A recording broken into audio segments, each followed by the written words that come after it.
So we're come outside today and we're going to pick some nice organic kale that I have growing in my yard. It's huge and there's lots of things that you can do with it. You can cook it on the stove in a little bit of liquid, so you can use wine, broth, water, whatever it is that you like, even beer, and you can put that with a little oil in the pan and just cover it. About 10 minutes later you have kale that's delicious, and you can do it's great just over pasta. It's great plain. I like it just plain. Season it up, you're good to go. You can also make kale chips, and you've seen them in the stores. They kind of cost a lot and they're so simple to make that I think there's no reason at all that you can't take kale that either you find in the store or that you're growing in your yard and make delicious chips. So what I do is I take my leaves like this that are growing here. See how the kale grows like this? And you're going to get a stem that's like this, and all you do is hold the stem and pull, and it's that quick. Now this is a pretty fibrous stem, so there's really not much that you can do with this. You could chop it up if you wanted to and eat that as well, but for the kale chip, this works best, and just the leaf. And so you're going to take this in and wash. It's starting to rain now, and let it dry really well.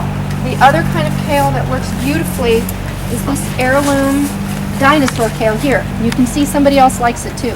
Now, in this kale, it's a very different stem. You can see.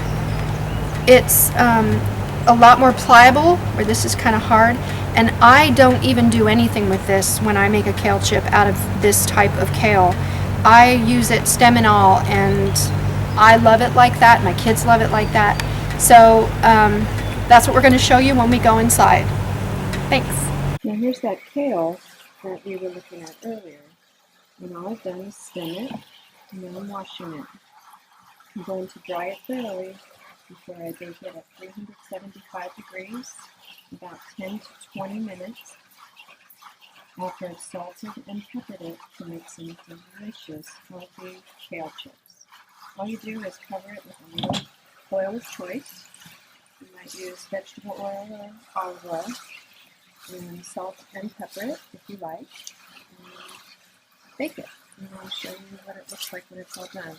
The key to kale chips is just make sure that they're thoroughly dry before you try to bake them. And here I have the nice crispy kale chips. They've been baking about 12 minutes at 375 degrees. I've just lightly salted them with a homemade herb salt, but salt and pepper works great as well, and I've covered them in about 2 tablespoons of olive oil per pan. Just make sure that it's very dry, as I talked about before, and spread into a single even layer. Enjoy!